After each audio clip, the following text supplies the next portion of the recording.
crispy beef and potatoes tacos. I had to do this several hours ahead. You can do it the night before as well, of course. This is about 1.5 pounds for 4 adults of skirt steak, one of my favorite cuts. Affordable, delicious, and certainly crisps up well because it has a decent amount of fat marbled through it, okay? I made the marinade for this out of a couple of tablespoons of chipotle paste. That's this guy.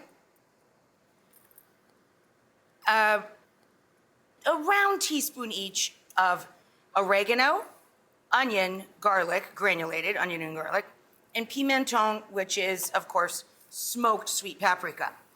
I added a tablespoon of light brown sugar to help it brown and to balance all the heat in the dish. And then I add about 1/2 cup of beef bone broth. You could use vegetable stock, any sort of liquid. You could even use water, it's fine. And that's the marinade. You let it hang out in the fridge. Then I coat a cast iron skillet with high temperature cooking oil. So you want to take a canola oil, my can of oil is down here, and spray the pan just before you put the steak in. Bring the steaks to room temperature before you cook them.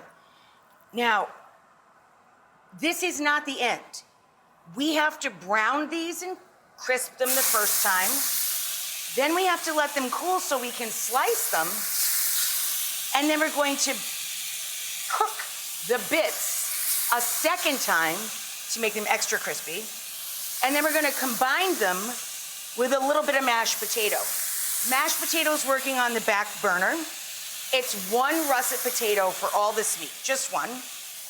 And we're going to mash that up and mix it into the crispy beef when the crispy beef is done. Let's see if we're ready to turn. Ooh, we're looking good. You want that reddish brown crust starting to develop.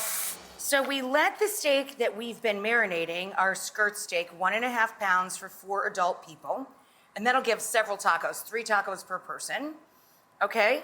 Up to 3 tacos per person. I guess it depends on how much you put in it, but we're taking the steak and you go against the grain or the lines in the meat. Looks like a piece of wood. And then we crisp the beef by adding it back to the pan with all of its drippings. Okay? Mush that around. If you get more crust than you want in the bottom of your pan, use a bench scrape to remove it, but don't clean the pan.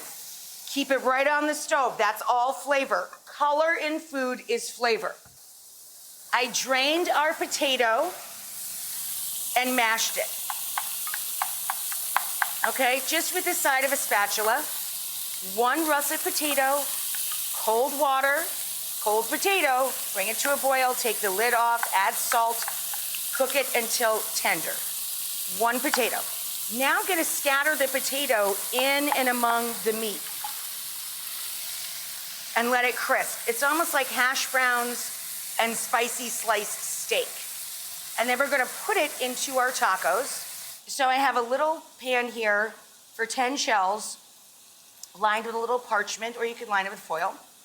And we're gonna fill this with the meat and potatoes.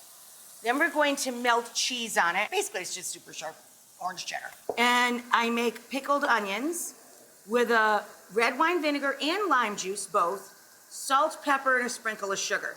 So we have pickled onions waiting to top. And from my friend, Farmer Lee and Chef Jamie from out at Chef's Garden, I have some sliced pickles. I have to wait for these to crisp a bit. Then we're gonna fill the shells. Now, normally I toast shells. If I'm serving stovetop ground beef taco filling, I toast the shells first. We're gonna fill the shells first and then roast them in the oven because this is sliced steak and potatoes. It's pretty sturdy. And the taco shells will kind of fold in a little bit as the drippings from the steak kind of work into the shells. Here are beautiful sliced crispy steak tacos